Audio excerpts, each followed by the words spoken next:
Một tràng giao nhân đây quý vị ơi. Cảm ơn quý vị rất nhiều. Và đúng là để đến được với nhau như ngày hôm nay không thể không nói đến công ơn của hai bên gia đình, đó như bậc làm cha làm mẹ, là cô là dì là bác có công sinh thành nuôi dưỡng. Ngay sau đây ban tổ chức tôi xin phép được trân trọng giới thiệu và kính mời các vị đại diện hai bên gia đình tham gia. Chúng ta sẽ cùng nhanh chóng dịch chuyển đến phía trung tâm sân khấu của đại gia đình để được ra mắt quan viên hai họ trong buổi trưa ngày hôm nay. Xin được trân trọng ạ.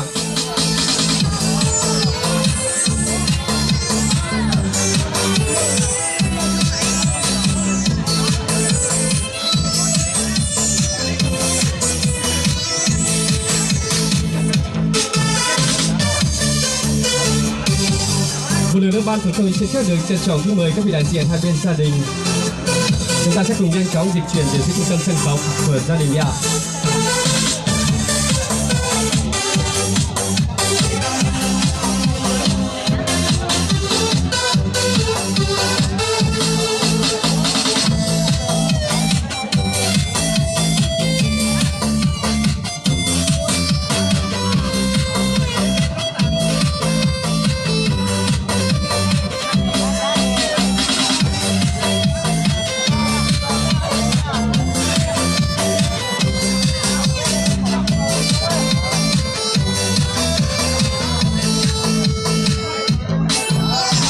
Vâng, trên sân khấu ta ngay giờ phút này đây đã có sự hiện diện của cô dâu chú rể cũng như bên gia đình họ nhà trai rồi ạ. Vâng, ban tổ chúng tôi một lần nữa xin được trân trọng giới thiệu và kính mời các vị đại diện bên gia đình họ nhà gái chúng ta và sẽ cùng nhanh chóng về sân khấu của đại gia đình đi ạ.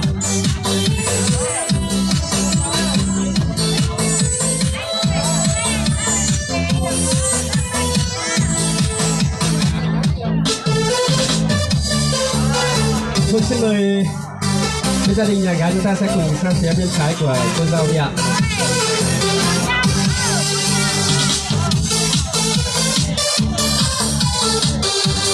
Vâng, kính thưa quý vị trân trọng và kính mến, trên sân khấu của ta ngay giờ phút này đây là các vị đại diện hai bên gia đình chúng ta, và đặc biệt không thể thiếu đó là cô dâu chú rể hết sức tuyệt vời chúng ta. Một tràng pháo tay thật lớn được quý vị được không ạ quý vị ơi? Cảm ơn quý vị rất nhiều. Kính thưa quý vị trân trọng và kính mến, xưa có câu chim khôn đầu năm nhà quan, trai khôn rừng vờ mà gái ngoan gà chồng, hai ai khéo ghép chữ lồng để cho đôi lứa mặn nồng bên nhau. Tình yêu nó cũng như là sự giao hòa tuyệt đối giữa âm và dương.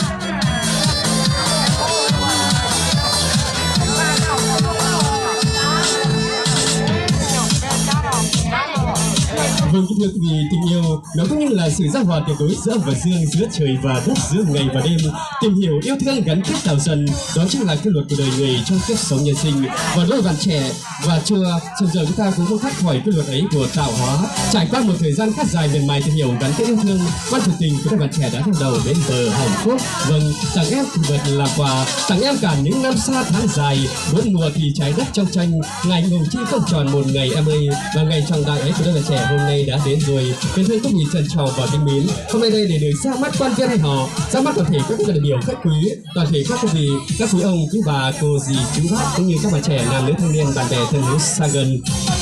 Trước mặt toàn thể quý vị trong hội hôn hạnh phúc ngày hôm nay, ban tổ chức tôi xin phép được trình trọng tuyên bố lễ thành hôn kết duyên cho nam của cặp đôi quê hương chú rể và cho sinh duyên cùng cô dâu sầu giờ chính thức được bắt đầu. Một tràng pháo tay thật lớn từ quý vị để cùng chúc mừng đi quý vị ơi.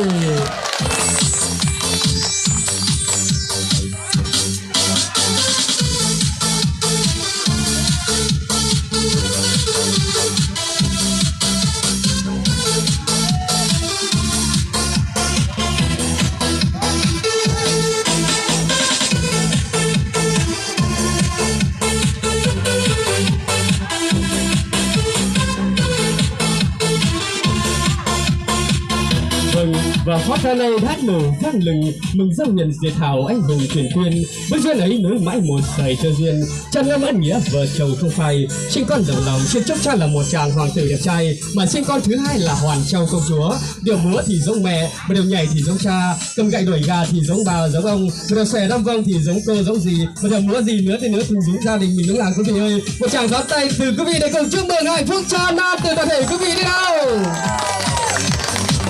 Vâng, kính thưa quý vị trân trọng và kính mến, ngay sau đây để thực hiện tấm lòng của đôi trai gái dành cho nhau một tình yêu hết sức là chung thủy, một tình yêu hết sức là gắn bó, và từ nay về sau các bạn sẽ mãi mãi ở bên nhau không bao giờ rời xa. Xin được mời cô dâu rước rể cùng thực hiện một nghi lễ, đó là cô dâu rước rể sẽ cùng tay trong tay để cùng rót hết giọt champagne nồng nàn cháy bỏng của đôi bạn. Xin mời cô dâu rước rể sẽ cùng tiến về phía tháp đền tình yêu của đôi bạn đi ạ. Vâng, mời chúa rể hồi hộp và hơi run run sẽ cùng nhấc chai champagne lên đi nào. Vâng, anh như là muốn chơi lô tô cái thưa quý vị, không biết chọn bên nào. Và chắc chắn hôm nay anh trúng số rất là cao rồi quý vị ơi. Vâng, mời chú rể đi ạ.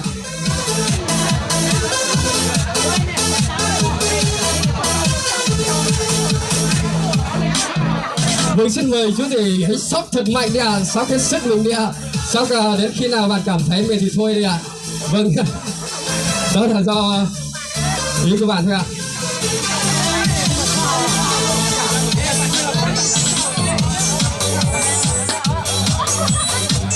Vâng, xin mời cô dâu chú rể sẽ cùng tay trong tay rót đến giọt champagne đầu tiên đi nào.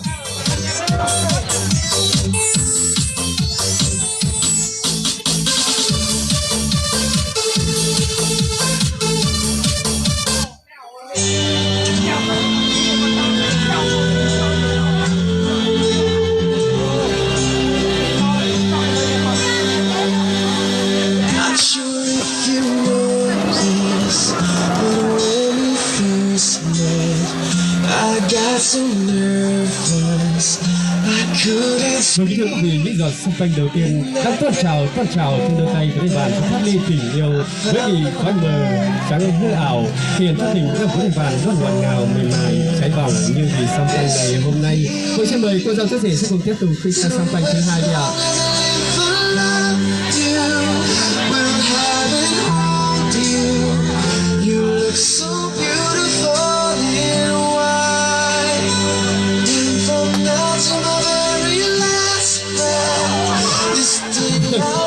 Một vị thanh niên hết sức là may mắn đi qua phía trước sân khấu đã nhận được những giọt champagne rất là may mắn đúng không ạ? Xin mời cô dâu chú rể sẽ cùng tiếp tục tay trong tay ạ, rót những giọt champagne tiếp theo đi ạ.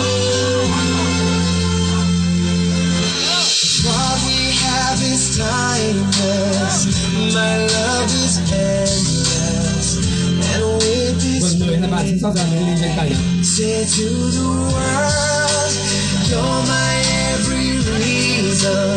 You're all that I believe in. With all my heart, I mean every word. So as long as I live, I love you. We'll have and hold you. You look so beautiful in white. Vâng, xin được chân thành cảm ơn cô dâu rất rể rất nhiều. Cái thơm gì đúng là để thực hiện tấm lòng biết ơn trên những mình làm cha làm mẹ đến sinh thành với cô dâu chú rể của công sinh thành nuôi dưỡng. Xin được trân trọng kính mời cô dâu chú rể sẽ cùng lên trái rượu cho những người làm cha làm mẹ là cô là dì là bác đi ạ. Vâng, đúng là con cha như núi Thái Sơn, nhớ mẹ như nước trong nguồn chảy ra. Một lòng thờ mẹ kính cha, cho tròn chữ hiếu mới là đạo con. Nhân ngày cưới của đôi bạn trẻ trong buổi trưa ngày hôm nay, con dâu chú rể để thể hiện tấm lòng biết ơn trên người làm cha làm mẹ là cô là dì là bác có công sinh thành nuôi dưỡng. Xin mời con dâu chú rể sẽ cùng lên trái rượu trong bậc làm cha làm mẹ.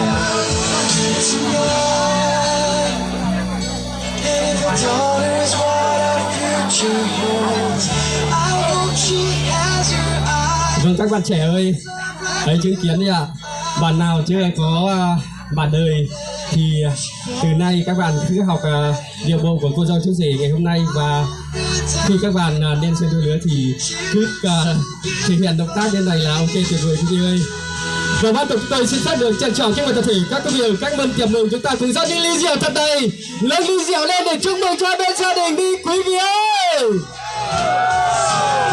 Quý vị có thể đứng lên được không ạ? Đứng cao lên đó đi nào, có thể đứng trên ghế cũng được ạ. Với chúng ta sẽ cùng đứng lên đi ạ, mời các bạn trẻ đi ạ. Với cái thưa quý vị, chúng ta sẽ cùng đếm từ 1 đến 3 đúng không ạ? 1, 2, 3, go, 2, 3, 1, 2, 3, cạn, 2, 3, chúc mừng hạnh phúc. Xin mời ạ.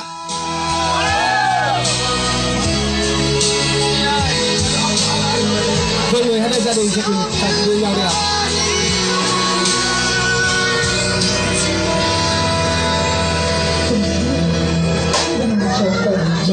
và thế trong thì để phần cha chứ hiếu phần mẹ còn hai ta chớ tình cho mỗi con do hai bên gia đình nhờ một đoàn kết thắt chặt tình sâu hơn cả nước sông Hà Cửu Long. Holding hands, walking through the nights. Hold me up, hold me down. Giống lửa nó là giống đẹp đấy à? Touch the sky, teaching me to love with hands. Helping me over my Vâng, cảm ơn hai bên gia đình rất nhiều ạ. Vâng, kính thưa toàn thể các quý vị trân trọng và kính mến, trong hồi hôn hạnh phúc ngày hôm nay, ngay sau đây để có những lời phát biểu ân cần gửi những lời cảm ơn chân thành cho toàn thể các quý vị cũng như lời phát biểu để trao cho gia đình Hòn Đà Trai ngày hôm nay. Ban tổ chức tôi xin phép được trân trọng giới thiệu và kính mời bởi vì đại diện bên gia đình Hòn Đà Gái sẽ có đôi lời phát biểu trong buổi trường cưới của ta. Xin được trân trọng kính mời ạ.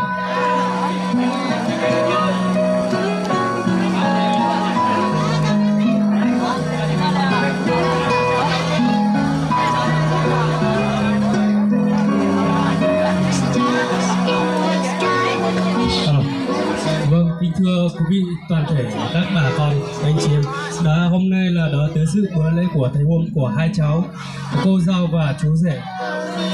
Rất cảm ơn tất cả quý vị đã đến tới dự, không có gì hạnh phúc. Xin chúc mừng tất cả quý vị đã tới dự hôm nay. Xin cảm ơn và sau đây chúc mừng cô dâu chú rể vàng chua và sồng rợn, gia đình hạnh phúc.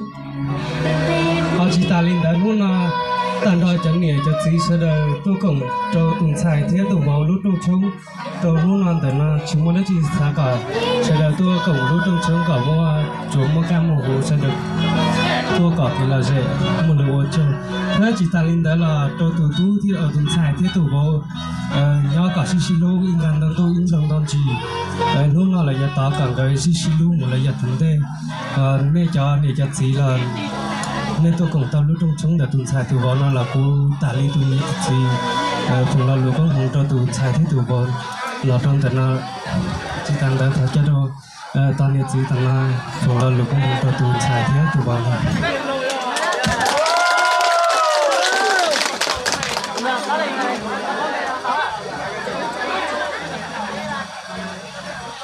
Vâng, như thưa quý vị, dù không hiểu được những lời phát biểu của vị đại diện bên gia đình Hòn Đà Gái vừa rồi, nhưng mà mình chỉ có thể cảm nhận được những tình cảm hết sức là thân thương, hết sức là trìu mến và ý nghĩa của bên gia đình Hòn Đà Gái hôm nay đã cùng trở về đây để cùng chúc phúc cũng như đưa con cháu về đây để làm sau của gia đình Hòn Đà Trai hôm nay. Xin được chân thành cảm ơn bác rất nhiều. Và ngay sau đây để đáp lại tình cảm của gia đình Hòn Đà Gái cũng như gửi lời cảm ơn chân thành toàn thể các quý vị quan khách trong buổi trường cưới ngày hôm nay, ban tổ chức tôi xin phép được trân trọng giới thiệu và kính mời vị đại diện bên gia đình Hòn Đà Trai ta sẽ cùng có đôi lời phát biểu ạ. Xin được trân trọng kính mời bác ạ.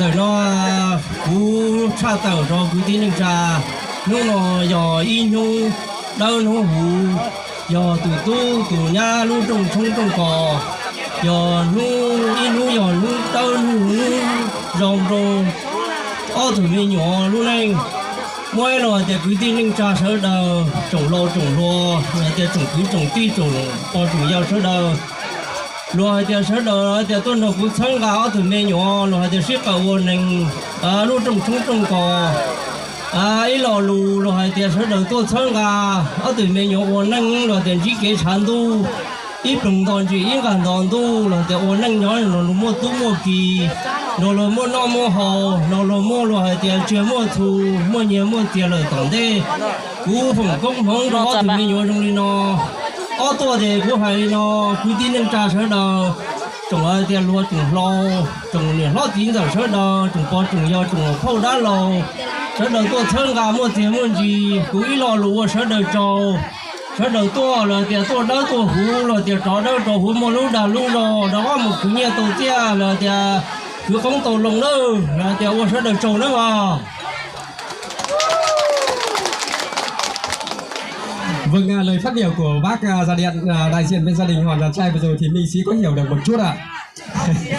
Vâng, rõ ràng là những lời cảm ơn chân thành về toàn thể các quý vị đúng không ạ? Một lần nữa bọn chúng tôi xin phép được thay mặt cho gia đình nói lời cho cô dâu chú rể xin được gửi lời cảm ơn chân thành đến toàn thể các quý vị rất nhiều, và đặc biệt xin được cảm ơn bên gia đình họ nhà gái hôm nay đã cùng bất chút thời gian vàng ngọc của mình không còn ngại đường xa xa xôi để cùng trở về đây đưa con đơn chúng ta về đồng rau bên gia đình họ nhà Tranh trong ngày hôm nay. Chân thành cảm ơn các bác các ông rất nhiều ạ. Xin mời các vị chúng ta sẽ cùng rời sân khấu và mời cô dâu chú rể sẽ nán lại sân khấu một chút ạ. Vâng, mời các vị cùng rời sân khấu ạ.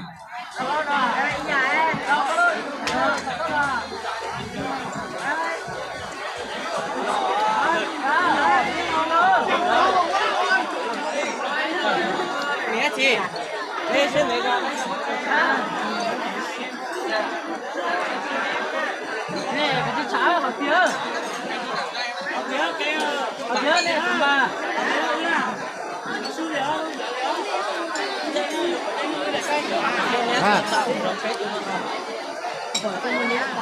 Vâng, kính thưa quý vị, đúng là một ngày vui hết sức trọng đại, nhưng ngày hôm nay có rất nhiều bạn bè, có rất nhiều các quý vị cùng trở về đây để bày tỏ tấm lòng những tâm sự cũng như tình cảm của mình với cô dâu chú rể những ngày lễ Tết trong năm hôm nay. Đây là một bạn, một anh là bạn của chú rể, đó là bạn đi bộ đội cùng nhau. Thưa quý vị, hết sức là trân trọng đúng không ạ? Bạn ấy có những chén rượu nồng để chúc cho gia đình cũng như chúc cho cô dâu chú rể ạ.